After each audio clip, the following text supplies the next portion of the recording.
আসসালামু আলাইকুম শুভ দর্শক, আমাদের চ্যানেলের পক্ষ থেকে আন্তরিক শুভেচ্ছা এবং অভিনন্দন।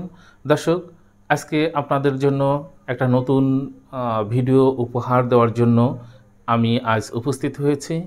আজকে আমি বর্তমান সময়ের আলোড়ন সৃষ্টিকারী একটি সজিনার জাত ODC-3। তো চলুন আমরা এই সম্পর্কে বিস্তারিত আমরা জানি। প্রিয় চাষি ভাইরা, আপনারা যারা এতদিন হলো যে জিনিস খুঁজতেছিলেন, আমরা আজ ফলন আরও বেশি হতে পারে। এই জাতটি সম্পূর্ণ অর্গানিকভাবে চাষ করা যায়, এতে কোনো রাসায়নিক সার লাগে না, এজন্য উৎপাদন খরচ খুবই কম। এটা একটা উচ্চ ফলনশীল জাত, যে জাত থেকে পরবর্তীতে আপনি খুব সহজেই চারা তৈরি করতে পারবেন। প্রতি বিঘা জমিতে 90 থেকে 100টি চারা লাগানো যায় এবং 8 হাত বাই 8 হাত অর্থাৎ 12 ফিট দূরে দূরে চারা লাগাতে হয়। প্রতিটি সজিনার ওজন 100 থেকে 150 গ্রাম হয়ে থাকে, অর্থাৎ 6 থেকে 8টাতে কেজি হয়। এর বাজার মূল্য খুবই বেশি। ফলগুলো মোটা এবং নরম, খেতে খুবই সুস্বাদু। আমাদের প্রতিনিধি রবিউল ইসলামের ভিডিও চিত্রে মাঠ পর্যায়ের চিত্র দেখুন। ঝিনাইদহের এক উদ্যোক্তার বাস্তব বাগানের চিত্র তুলে ধরেছেন। চলুন দেখে আসি সেই রিপোর্টটি। বন্ধুরা, আসসালামু আলাইকুম। আমি মোহাম্মদ রবিউল ইসলাম রুবেল। আজকে আমরা চলে এসেছি ঝিনাইদহ জেলা মহেশপুর উপজেলা সংঘরোদা গ্রামে। এই গ্রামের একজন শিক্ষিত উচ্চ শিক্ষিত তরুণ যুবক উদ্যোক্তা বিপ্লব হোসেন এখানে 12 মাসি নজিনা নিয়ে আসছে। দর্শক বন্ধুরা, তার বাগানে আমরা আসছি। এখন চলুন সেই চাষিবাসীর সাথে কথা বলি এবং এই বিস্তারিত তথ্যগুলো আমরা জেনে নিই। আসসালামু আলাইকুম। ওয়ালাইকুম আসসালাম। ভাই কেমন আছেন? আল্লাহ ভালো রেখেছে, আপনি কেমন আছেন? আছি ভাই, আলহামদুলিল্লাহ ভাই, ভালো আছি। এখন আরো ভালো লাগতেছে যে এই যে আপনি একটা ফসল করেছেন, যা দেখলেই ভালো লাগতেছে, চোখ জোড়ায় যাচ্ছে। কি পরিমাণে ধরে আছে, মানে যে এত পরিমাণে গাছে ধরে আছে যা তুলনা করা যাচ্ছে না। আমি মোহাম্মদ বিপ্লব হোসেন, গ্রাম শঙ্করদা, উপজেলা মহেশপুর, জেলা ঝিনাইদহ। আচ্ছা, ঝিনাইদহ জেলা আপনার। যে ভাই, এই যে আমরা যে বাগানটা দাঁড়িয়ে আছি, এইটা সজিনা না কি, কোন জাত? এটা হচ্ছে নজিনা ভাই। নজিনা, সজিনা না? সজিনা না, এটা হলো নতুন আপডেট ভার্সন। জি, নতুন। এটা কি সারা বছরই ধরে না? হ্যাঁ, সারা বছরে 12 মাসে। ও, 12 মাসে এটা। আচ্ছা এই যে আচ্ছা, ধরা শুরু হয়েছে, এই পরপর 3-4 বার ধরেই যাবে। 3-4 বার ধরে যাবে? কারণ এক ভাঙা দেওয়া হয়ে গেছে এবং দ্বিতীয় ভাঙা এই আবার এই দেখেন এই যে জালি আসছে। আচ্ছা আচ্ছা আচ্ছা, এভাবে পর্যায়ক্রমে থাকে? জি, পর্যায়ক্রমে এসে মনকে এক ভাঙা দিছেন, এক ভাঙা হয়ে গেছে, আবার হলো এই যে বড় সাইজ হয়ে গেছে। জি, যে কি পরিমাণে মাশাআল্লাহ ধরে আছে। এখন বললে তো গল্প হয়ে যায়। এখন আপনারা তো সরজমিনে এসে দেখে যাচ্ছেন। জি জি জি জি। তার মানে সেই পাবলিক কয় না যে হাফ কেজি মাছে 3 পোয়া ডিম, আসলেই অবাস্তব ঘটনা। এই যে এত পরিমাণ ধরেছে, আমিও অবাক যে এত ধরলে কিভাবে। আপনি কি ফার্স্টে কল্পনা করছিলেন যে এত পরিমাণ ধরবে? এত পরিমাণ আমি যেখানে দেখেছি সেখানে এত ধরিনি। এই দেখেন ফলটা, দেখেন ফলটা আপনার ন্যূনতম 1.5 হাত, তার মানে 27 ইঞ্চি অলরেডি আছে, আর এটা আছে 30 ইঞ্চি। 30 ইঞ্চি। দর্শক, আপনি দেখতে পাচ্ছেন এটা এড়িয়ে গিয়েছিল, এটা মোটা হয়ে গেছে। একটু ওয়েট করে দেখবো 1 কেজি কয়টায় 1 কেজি হয়। এখন ইনশাল্লাহ আমি লাগাইছি, লাগিয়ে মনে করেন যে 8 মাস পর থেকে আমি বেচা শুরু করেছি। 8 মাস থেকে শুরু করেছেন? আচ্ছা, আপনার এই যে এটা চারা আনছিলেন না কাটিং আনছিলেন? না, আমি চারা আনছি, এটা কাটিং এ হবে না। এটা কাটিং এ হবে না, এটা কি বীজ থেকে চারা তৈরি? এটা বীজ থেকে চারা তৈরি করা। ও আচ্ছা আচ্ছা আচ্ছা। যে বীজ থেকে যে চারাটা, কতটুকু সাইজের চারা আনছিলেন? ওটা 1 থেকে 1.5 ফিট উচ্চতা। 1 থেকে 1.5 ফিট চারা। আচ্ছা, এই কি ধরনের মাটিতে এই ফসলগুলো ভালো হয়? এই যে ফসলগুলো আমি যা করছি আর কি, তাতে করে বুঝতে পারলাম যে সব মাটির জন্য উপযোগী ফসল এটা। পানি যদি ওঠে তাহলে সেক্ষেত্রে কি করা যায়? পানির যেখানে পানিটা এবং আছে মাটিতে রস বেশি থাকে, সেখানে একটু সমস্যা আসবে। কারণ বেশি রস থাকলে ওই গাছের পাতা লাল হয়ে যাবে, ঝরে যাবে। এটা যত শুকনো মাটি হবে তত সুবিধা হয় আর কি। ও আচ্ছা আচ্ছা। আর এটা হচ্ছে সেচ খাটে না। সেচ দেখা যাচ্ছে পর্যাপ্ত পরিমাণ খরা আছে, সেই ক্ষেত্রে দেখা যাচ্ছে শুকিয়ে গিয়েছে মাটি, সেই সময় দেখা যাচ্ছে একটা সেচ দিতে হবে, তা পানিটা বেঁধে থাকবে না। সেচ দিতে হয় না? না। তেমন সেচ লাগে না। তেমন লাগে না, এই দেখা যাচ্ছে যদি শুকিয়ে যায় অতিরিক্ত সেইভাবে দেওয়া যায়, তবে ফুল জালির সময় একটু দিলে ভালো হয় আর কি। আর ফুল জালির সময়। আচ্ছা, আপনারা চারাটা যখন রোপণ করেছিলেন কিভাবে চারাটা রোপণ করেছিলেন? চারাটা রোপণ করেছিলাম আগে ওই যে হচ্ছে টপটা ছিল আর কি, একটা পিপিতে। জি জি জি ওই পিপিটা আপনার যতটুকু তার থেকে 1 ইঞ্চি গভীর করেছি। জি জি গভীর করার পরে ওই মাটিটা গোবর এবং হচ্ছে মাটি, গোবর হালকা দিয়ে মাটিটা মিক্সড করে তারপরে চারাটা রোপণ করেছি। এর সাথে রাসায়নিক সার দেন না? রাসায়নিকের ক্ষেত্রে এ তো একবারে ভিন্ন। কারণ বর্তমান যে সারের পরিস্থিতি, এক বস্তা টিএসপির দাম 1800-2000 টাকা। সেই হিসাবে এটা খুবই চাষ ভালো উপযোগী।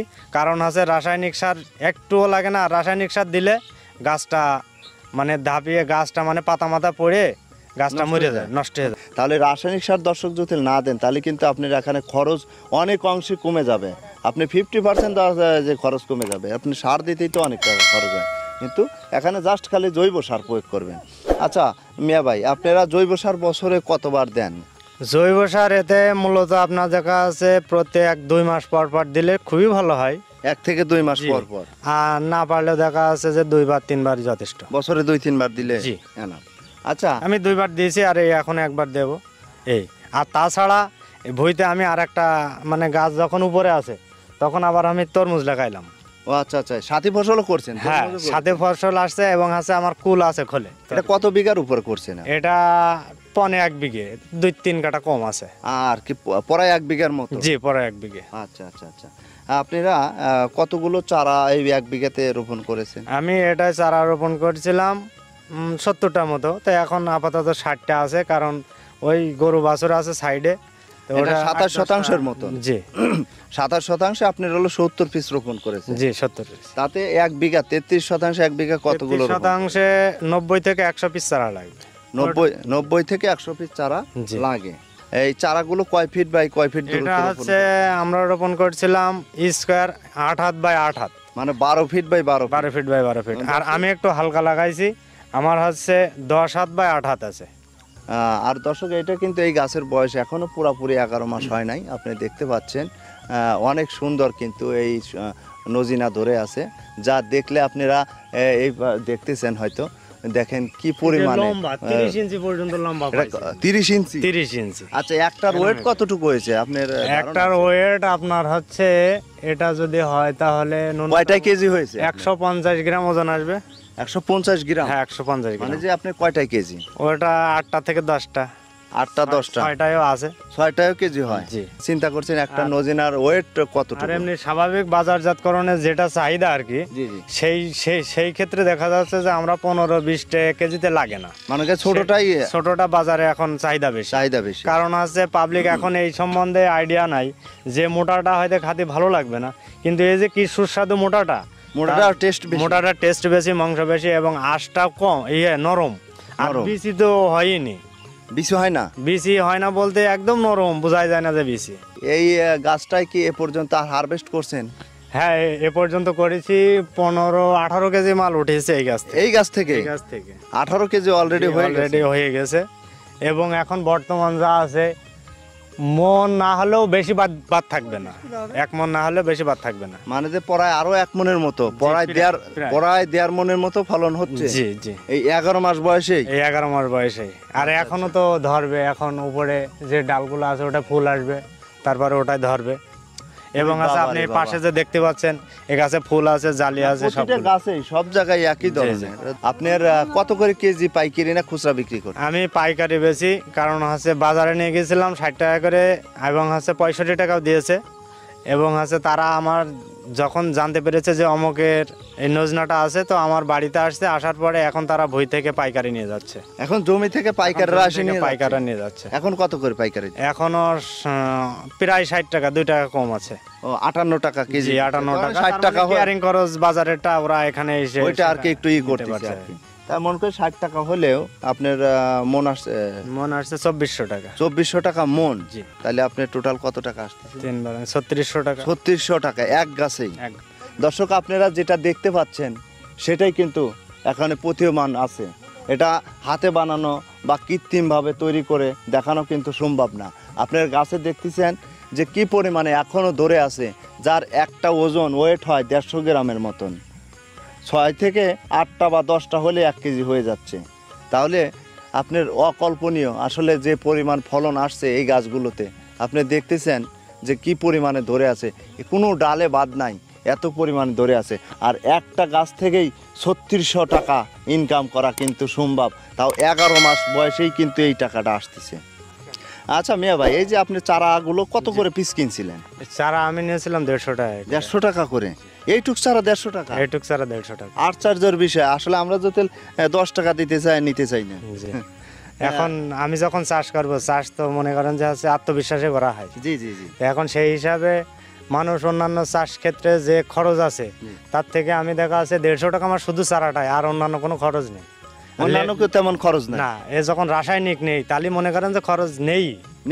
আচ্ছা, তাতে টোটাল কত টাকা খরচ হয়েছে বাসে যে কুটি মুটি দিয়ে? আপনার মনে করেন যে এই প্রায় 1 বিঘা, তো এখানে 20 থেকে 22,000 টাকা খরচ আসবে। 20 থেকে 22,000 টাকা খরচ। যেমন কাছে এই বাঁশের খুঁটি দিয়েছি এবং এই সুতো, লিভার টিভার লাগছে, জমি টমি কোপানো এগুলো। আচ্ছা, আর এছাড়া আপনার এই যে মনে করেন যে পর্যন্ত যে বললেন যে পরায় 1.5 মনের মতন প্রোডাকশন আছে, তাতে কত টাকা এই পর্যন্ত সেল করছেন এই 11 মাস পর্যন্ত?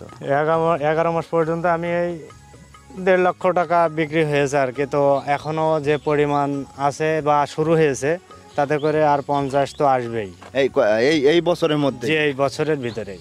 অকল্পনীয় ফসল, এটা বলে শেষ করা যাবে না যে এর কি গুণ, যা দর্শক যারা চাষ না করছেন বা ফিল্ডে না আসে দেখলে আপনারা বুঝতে পারবেন না। একটা জিনিস সব থেকে বেশি ভালো, যে পরিমাণ আমাদের রাসায়নিক সারের দাম, সেই তুলনায় দেখা আছে একবারে ফ্রি এই আবাদটা পাওয়া যায় আর কি, ফ্রি আবাদ করা যায়। এগ্রিবেল আপনাকে জানিয়ে দিচ্ছে কৃষি ও কৃষি প্রযুক্তির নতুন নতুন তথ্য ও সমাধান। সাবস্ক্রাইব করে চ্যানেলটির সঙ্গেই থাকুন। আপনিও যদি উদ্যোগী হয়ে থাকেন তাহলে চারা কিংবা বীজ খুব সহজেই সংগ্রহ করতে পারেন। আমরা নার্সারিতে খুব যত্ন সহকারে চারা তৈরি করে থাকি। বাংলাদেশের যে কোনো প্রান্তে কুরিয়ারের মাধ্যমে চারা ও বীজ পৌঁছে থাকি। দেখুন আমাদের চারাগুলো কত সুস্থ, সবল এবং সবুজ। এই চারার কোনো রকমের স্বাস্থ্যগত কিংবা বৃদ্ধির কোনো ত্রুটি নেই। আমরা সুস্থ সবল চারা আপনাদের সরবরাহ করে থাকি। আপনি যদি ইচ্ছা করেন তাহলে বীজও নিতে পারেন কিংবা চারাও নিতে পারেন। এবং এই বীজগুলো দেখেন কত পুষ্ট, পরিষ্কার, মজবুত। এই বীজগুলোর গজানোর ক্ষমতা 90 থেকে 95%, অর্থাৎ এই বীজগুলো সম্পূর্ণ সুস্থ, পরিষ্কার, রোগমুক্ত বীজ। আমরা একদম অরিজিনাল বীজ বিশ্বস্ততার সাথে সরবরাহ করে থাকি। আপনারা যারা উদ্যোগী রয়েছেন, কেউ যদি চারা কিংবা বীজ পেতে চান তাহলে স্ক্রিনে দেওয়া নাম্বারে যোগাযোগ করতে পারেন। সুপ্রিয় দর্শক, পরবর্তীতে আমরা বীজ থেকে চারা কিভাবে তৈরি করবেন সে বিষয়ে আমরা বিস্তারিত তুলে ধরব। তো আজ এখানেই, সবাই ভালো থাকবেন, সুস্থ থাকবেন সেই কামনায়। আসসালামু আলাইকুম ওয়া রাহমাতুল্লাহ।